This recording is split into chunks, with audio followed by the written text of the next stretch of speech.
शरीर में भी बहुत तगड़ा है। जहां जहां वो महा मार डालेगा। पांचों में एक सबसे बेरुसी थी वेश्या ज्ञानी थी। उन्होंने कहा कुछ नहीं मार पाएगा। कहा क्यों? कहा कि व्यक्ति का जीवन है जिता जीवन तो पंडिता, यानी ज्ञानी जो है, पंडित मतलब ज्ञानी। ज्ञानी क्या करते हैं? युक्ति से जीते हैं, तो इससे बुद्धि से जीता जा सकता है। कहा कैसे? कहा पहले तो ये है कंफर्म हो जाए कि हमको इसका त्याग करना है। पांचों ने कहा एकदम कंफर्म है, त्याग करना है। ये पिता का नहीं हुआ, माता का नहीं हुआ, भाई का नहीं हुआ, तो हमको होगा। अरे हमको बोटी बोटी काटेगा। कहा ठीक। तो कहा कौन सी युक्ति लगाएं? कहा जिस दिन की चोरी, ये चोरी करके आवे और हम आपको धन दे, तो धन का मैं संग्रह नहीं करूंगा। कहा तब? कहा सब लोग मदिरा का संग्रह करेंगे,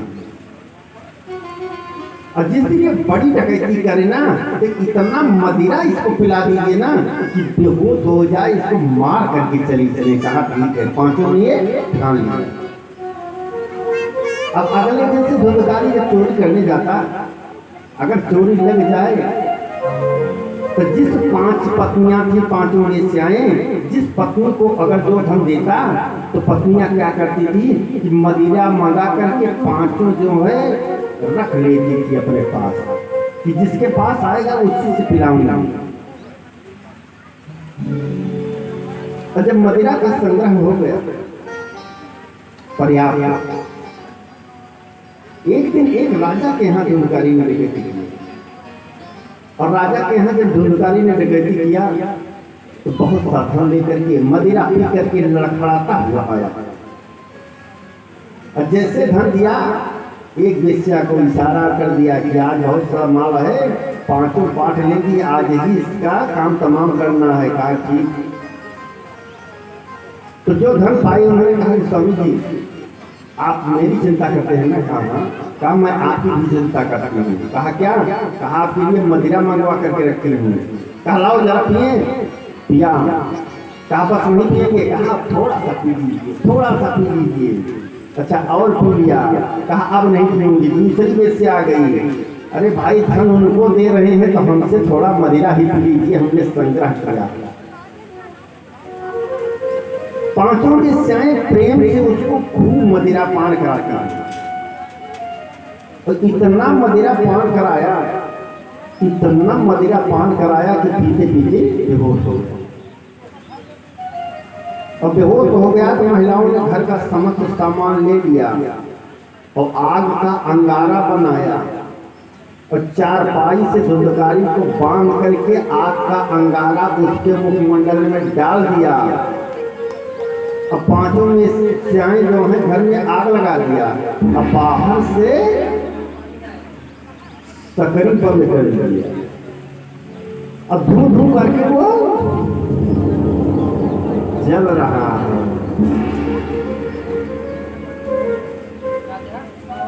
धू धू कर करके धुंधकारी जल गया। अब वेश्याएं पांचों चली गई। वेश्याएं किसकी साथ थी? माया की। माया लेकर के चली गई। धुंधकारी जो है जल गया, जल करके राख आ। उसके भाई गोकर्ण ने जब सुना कि मेरा भाई जो है मर गया, तो चले गए गया, और गया जाकर के गया में श्राद्ध किया, पिंडदान किया कि हमारे पिता ये तपस्या करते करते वो मर गए, भाई भी मर गया, तो चूंकि हम गया जाकर के पिंडदान कर। अब पिंडदान करने के बाद गोकर्ण जी बनारस से गया करके सीधा आए तो अपने उसी खंडहर घर में, खंडहर घर में आए, क्योंकि तीर्थाटन से लौटने के बाद जब लौटा जाता है तो कहीं किसी के यहाँ कुछ खाया पिया नहीं जाता, सीधा अपने घर पर। तो अपने घर पर आए, देख रहे हैं कि खंडहर मकान है, जला हुआ है। घर पर आ गए, चट्टू लिया था लेकर के खाए। ठीक जैसे आधी रात हुई आधी रात को उसी में चूंकि प्रेत योन में है धुंधकारी, धुंधकारी आता है, डरावनी आवाज निकालता, भयावह, कभी शेर की आवाज, कभी बाघ की आवाज, कभी भूत प्रेतों की आवाज निकालता है। गोकर्ण जी तीर्थ यात्रा से लौटे सोए थे, सोचा कि भाई कौन सी आवाज है, तुरंत कमंडल लिया और कमंडल से जल लिया और मंत्र से अभिषेचित किया और उस पर डाल दिया। तो देखा कि जिधर से आवाज आ रही थी कुछ आकृति दिखाई पड़ी, लेकिन स्पष्ट नहीं हो पाया। दोबारा जल लिया, मंत्र पढ़ करके जैसे डाला आकृति बन गई और आकृति वो बोल उठी। गोकर्ण जी ने आकृति जैसे बनी वैसे कहा, कस्तम कृतो रात्रो कुतो यातो दशामिमां किं मा प्रेता पिशाचो वा राक्षसोऽस्ति न संशयः। कस्तम तुम कौन हो? प्रेत हो, पिशाच हो, कौन हो? जो डरावनी आवाज निकाल रहा था बोल हुआ, कहा अहम भ्राता तो दियोस्मी धुंधकारी की नामता। भैया मैं तुम्हारा भाई धुंधकारी हूँ। कहा वाह भाई धुंधकारी, जब तक जीवित रहे तब तक हमको घर में न रहने दिए, और मर जाने के बाद जब तुम भूत हो गए तो हमको अपने मकान में विश्राम करने नहीं दे रहे हो कि हमने तो गया में जाकर के श्राद्ध कर दिया तुम्हारी। धुंधकारी हाथ जोड़ करके पेट बना हुआ है, कह रहा है भैया कुछ उपाय करो, मेरी मुक्ति हो जाए।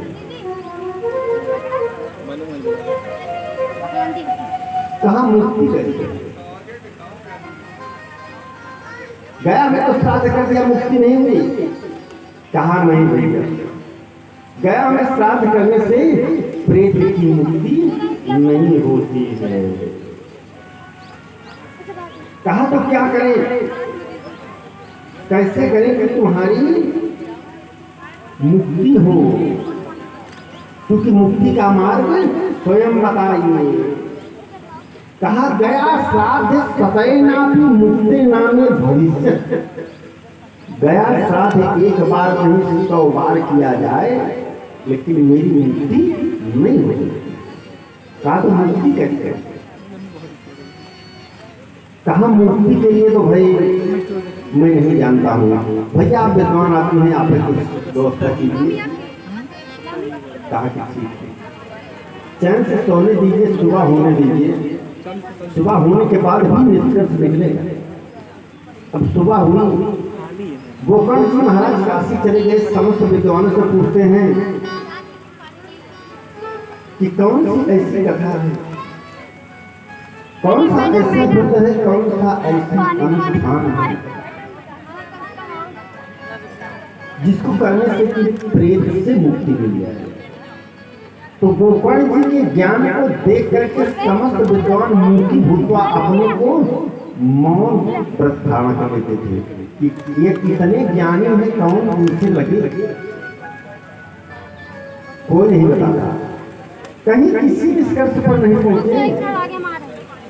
तो जा करके सूर्य देव भगवान की गति को स्तंभित कर दिया गोकर्ण जी महाराज ने अपने तपस्या के बल पर। तपस्या में क्या प्रभाव? भगवान नाम में, जो भगवान नाम का संकीर्तन करता है ना, ये प्रभाव है कि सूर्यदेव भगवान की गति भी स्तंभित हो गई। आइए 2 बार भगवान नाम का उच्चारण करते हैं कि बोलो श्री राम जय राम जय जय राम, बोलो श्री राम जय राम जय जय राम, श्री राम जय राम जय जय राम, श्री राम जय राम जय जय राम, श्री राम जय राम जय जय राम, श्री राम जय राम जय जय राम, श्री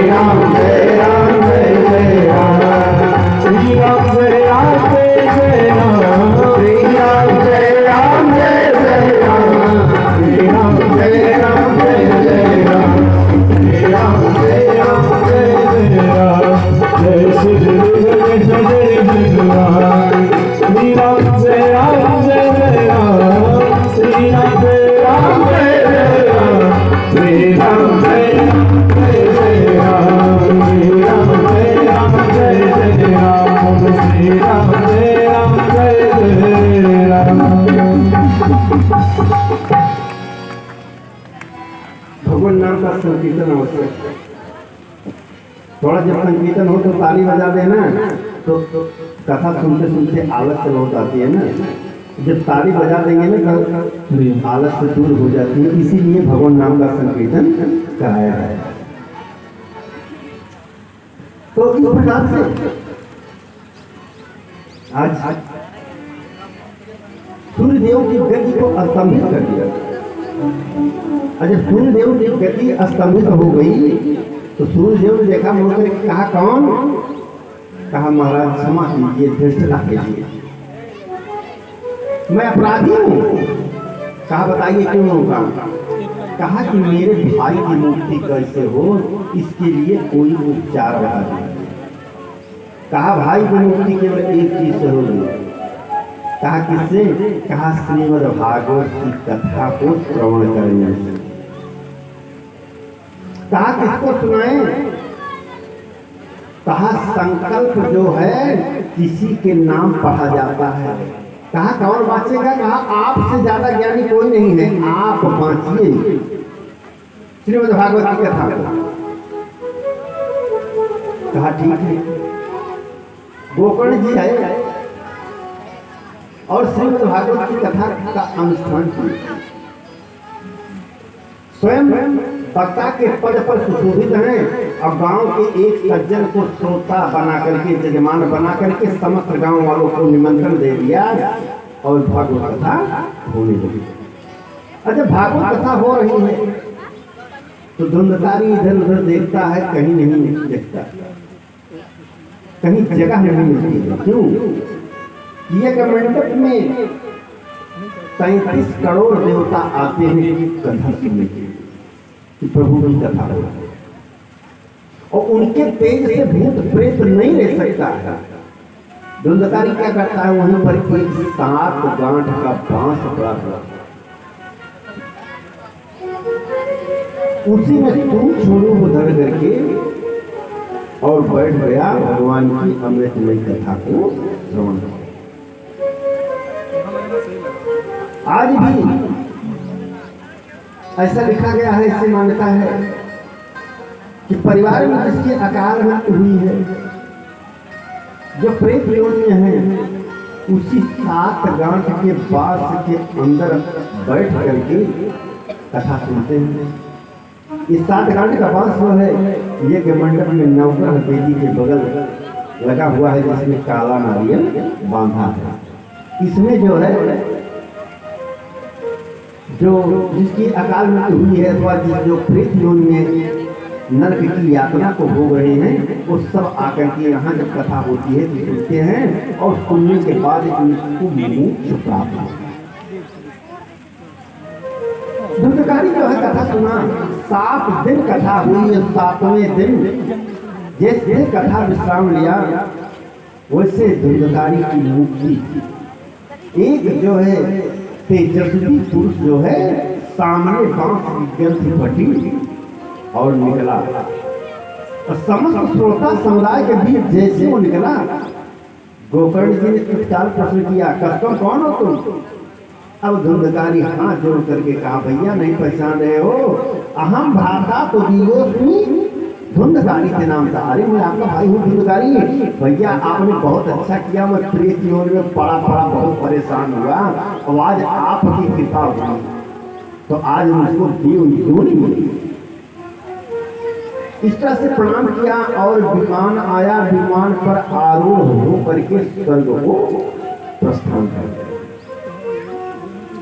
जब स्वर्ग को प्रस्थान कर दिया धुंधकारी, तो गोकर्ण को चिंता। और चिंता क्या हुआ? चिंता यह हुई कि धुंधकारी को जो है मोक्ष हो गया। श्रीमद् भागवत में लिखा गया है कि जितने लोग हैं सबका कल्याण होता है, तो मेरा कल्याण क्यों नहीं हुआ? सब श्रोताओं का कल्याण क्यों नहीं हुआ? चले गए पुनः सूर्यदेव भगवान के पास, गति को स्तंभित कर दिया और कहा, प्रभु श्रीमद् भागवत में जितना लिखा है अक्षरशः सत्य है, लेकिन मेरी मुक्ति क्यों नहीं हुई? और हमारे गांव के लोग जो कथा सुना की उनकी मुक्ति क्यों नहीं हुई? सूर्यदेव भगवान ने कहा कि कथा जो है जितने लोगों ने सुना उनको विश्वास आ गया। जब आपने बुढ़वा दिया तो गांव वालों ने आपस में विचार किया कि धुंधुकारी जो है दुष्ट था, एक बार बुलाता था तो डर के कारण सब कांपते हुए आते थे हमेशा। अब गोकर्ण जी कभी नहीं बुलाए हैं तो मुक्ति होगी कि नहीं होगी, लेकिन इनके बुलाने पर एक बार जाना चाहिए। तो कथा सुनने में क्या श्रद्धा विश्वास, अगर श्रद्धा विश्वास नहीं है तो फिर मुक्ति नहीं है। कथा सुनने का मतलब नहीं है। कहा कि अश्रद्धा एवं विश्वास जमाया और श्रद्धा विश्वास जमाने के बाद अगले वर्ष में सावन के महीने में पुनः गोकर्ण जी ने श्रीमद् भागवत की कथा का अनुष्ठान किया। और जैसे अनुष्ठान किया वैसे जैसे 7 दिवस हुआ वैसे जो है विमान आया और सब बैठ करके चले। इस प्रकार से समस्त लोगों का उद्धार हुआ। यह है श्रीमद् भागवत की अमृतमयी कथा का प्रभाव। यह अमृतमयी कथा इसकी महिमा को देवताओं द्वारा गान किया गया। धन्या भागवती वार्ता प्रेत पीड़ा निवासिनी। ये श्रीमद् भागवत की कथा क्या है? प्रेत पीड़ा से मुक्ति दिलाए, पितरों से मुक्ति दिलाए। जो पितर लोग नरक की यातना भोग रहे हैं, श्रीमद् भागवत की कथा हो जाती है। अगर कोई एक वैष्णव पर अगर जन्म लेता है तो पूरे पितरों को पार कर देता है। पूरे पितर लोगों का उद्धार हो जाता है, सबका उद्धार होता है। ऐसी यह श्रीमद् भागवत की अमृतमयी कथा है।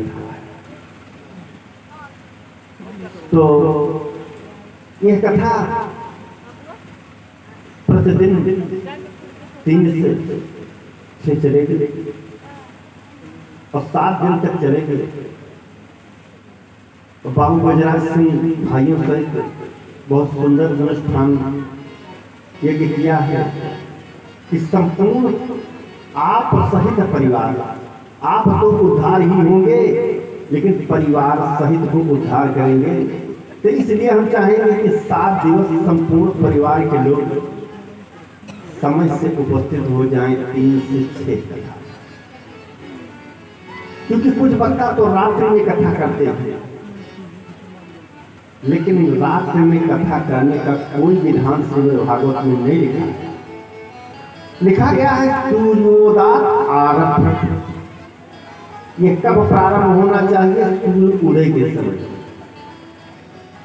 तो इसका पाठ हम सूर्योदय के समय प्रारंभ करवा देते हैं। और जिस समय पर सूर्यास्त होता है, सूर्य वंश एवं चंद्र वंश की कथा है, तो सूर्य भगवान की आरती करने के बाद ये विश्राम लेते हैं। तो रात्रि में हम कथा नहीं करते हैं, क्योंकि जितना लिखा रहता है उतना ही करते हैं। इसलिए कि कोई तर्क न करे कि महाराज जी रात्रि में कैसे कर रहे हैं, हमने तो सुना है कि रात्रि में नहीं कथा होती है। तो इसलिए संपूर्ण परिवार जो है वो आकर के आप सहित परिवार का पालन कीजिए। समस्त घमंड के त्यागते हुए बहुत सुंदर अनुष्ठान है। और वैसे भी देख रहे हैं कि क्षत्रिय वंश इस वंश में भक्ति अधिक है। कलश यात्रा में भी बड़ी ही श्रद्धा एवं भावपूर्ण विचारों से आप लोग रहे कलश यात्रा में और कथा में। अब विश्राम का समय है, कल पुनः समय से आए और इस अमृतमयी कथा का लाभ लेंगे। तो कथा सुनने के पहले और अंत में बड़े भाव से झूम करके संकीर्तन किया जाता है, भजन किया जाता है, उसके बाद आरती होती है। तो बड़े भाव से भजन कीजिए, ताली बजाते हुए। अब भजन गाने के लिए हमारे शिवाकांत शुक्ला जी, जो कि आपके पड़ोस में अमेठी जनपद के नरेंद्र गांव से हैं, बहुत सुंदर भजन गाते हैं। तो आप ये भजन गा रहे हैं, ताली बजाते हुए बड़े भाव से भजन कीजिए। और उसके बाद में पुनः आरती होगी। अब आरती बाबू बजराज सिंह सबसे पहले ये मंडप में होगी, उसके बाद फिर यहाँ होगी। शुक्ला जी भजन कराइए, उसके बाद पुनः बोले बाकी बिहारी लाल की तारा है सारा जमाना श्याम हमको भी तारा है सारा जमाना श्याम हमको भी हमको भी तारो श्याम सबको भी तारो हमको भी तारो श्याम सबको भी तारो तारा है सारा जमाना हमको भी तारा है सारा जमाना हमको भी तारो।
He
हमने सोना है श्याम नारायण को तारो, हमने सोना है श्याम नारायण को तारो, हमने सोना है श्याम नारायण को तारो, हमने सोना है श्याम नारायण को तारो। हीरा का धरती महाना सब हमको बितारो, हीरा का धरती महाना सब हमको बितारो, वो बितारो श्याम सबको बितारो, वो बितारो सबको बितारो। सारा के सारा जमाना सब हमको बितारो, सारा के सारा जमाना सब हमको बितारो, सारा के सारा जमाना सब हमको बितारो, सारा के सारा जमाना सब हमको बितारो। बोले बाकी बिहारी लाल की